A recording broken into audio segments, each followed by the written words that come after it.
something different. I'm going to read from the Surat As Saffat, and I'm going to show you this story about Jonah. But I believe, and this is, I have room for this, that the sailors were these people. It ought to be interesting. We'll see where the Holy Spirit leads us, or if it opens something up in us, but let's start. Jonah flees from the Lord.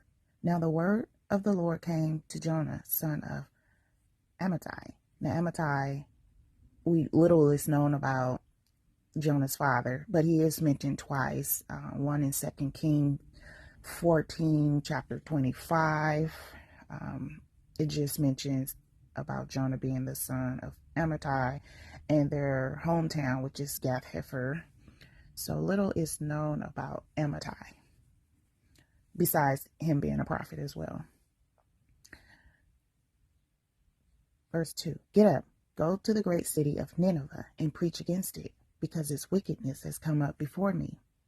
Jonah, however, got up to flee to Tarshish, away from the presence of the Lord. And the Lord that they're using is Yahweh, if you look at the Greek lexicon. He went down to Joppa and found a ship bound for Tarshish. So he paid the fare and went aboard to sail for Tarshish, away from the presence of the Lord. Verse 4. Then the Lord hurled a great wind. I'm wondering if this is tempest. Hold on, let's check this out.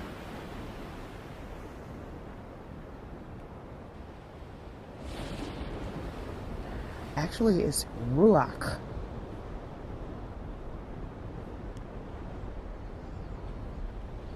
So it's the Ruach, the Spirit of God. And this same Spirit of God is also found in Genesis, the one that was moving across the waters. It is the life, the breath. So interesting how it's using Ruach.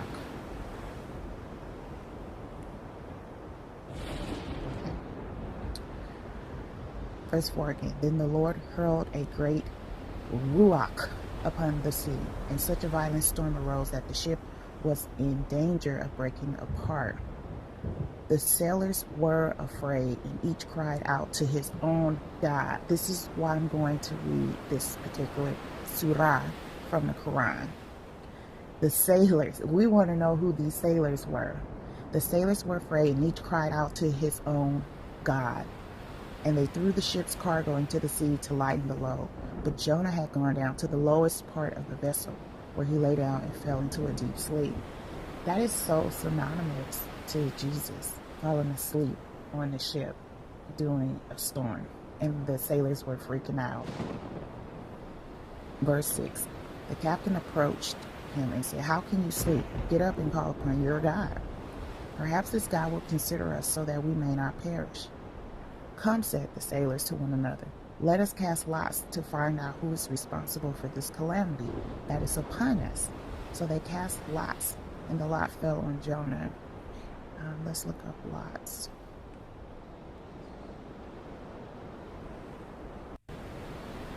Goral, territory, portion, land.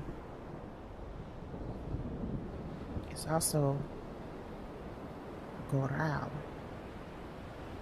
So the word origin from an unused root meaning to be rough as stone.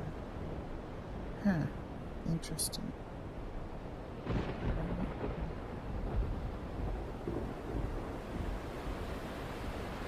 So the sailors to one another, "Let us cast lots to find out who is responsible for this calamity that is upon us." So they cast lots, and the lot fell on Jonah. The portion, the land fell on Jonah. Verse 8, "Tell us now," they demanded, "who is to blame for this calamity that is upon us?" What is your occupation? Where have you come from? Where is your country? And who are your people? And Jonah replied, "I am a Hebrew. I worship the Lord," which is Yahweh in the lexicon, "the God of the heavens, who made the sea and the dry land." Then the men were even more afraid and said to him, "What have you done?" The men knew that he was fleeing from the presence of Yahweh because he had told them. Jonah cast into the sea. Now the sea was growing worse and worse. So they said to Jonah, "What must we do to you to calm this sea for us?" "Pick me up," he answered, "and cast me into the sea, so it may quiet down for you. For I know that I am to blame for this calamity," basically, violent storm that has come upon you. 13. Nevertheless, the men rowed hard to get back to dry land, but they could not, for the sea was raging against them more and more. So they cried out to the Lord, "Please, O Lord, do not let us perish on account of this man's life. Do not charge us with innocent blood, for you, O Lord, have done as you pleased."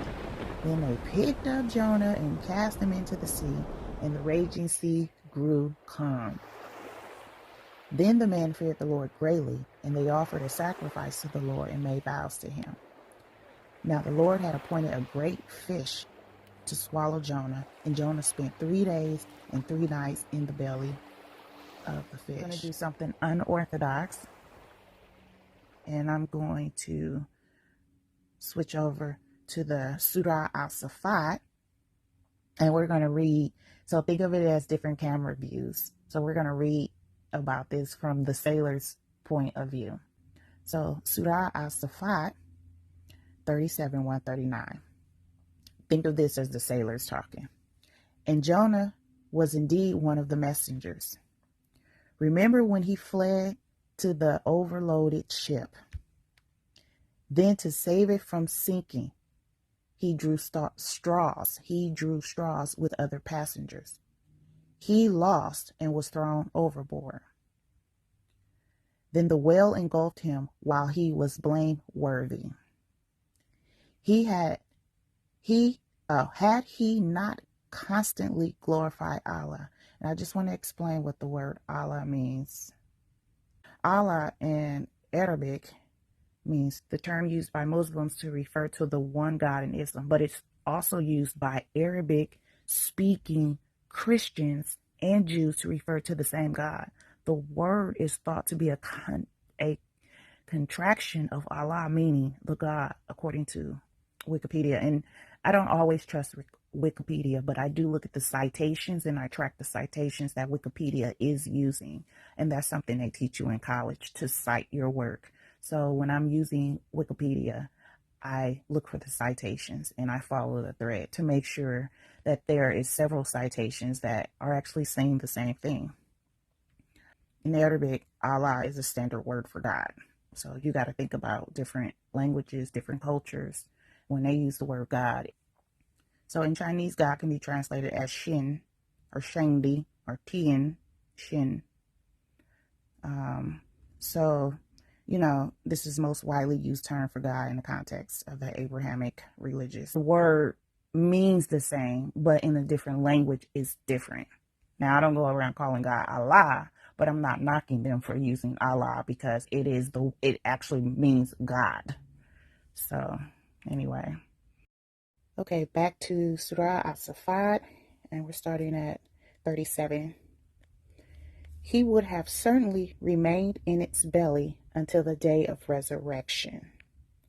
The belly of the whale would have become his grave. But we cast him unto the open shore, totally worn out, and caused a squash plant to grow over him. The squash plant provided Jonah with shade and repelled harmful insects."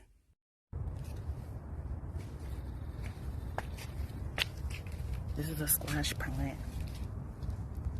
So see how the leaves tower?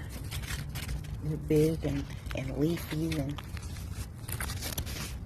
and they can provide a bit of a good shade. Look how, this is my hand.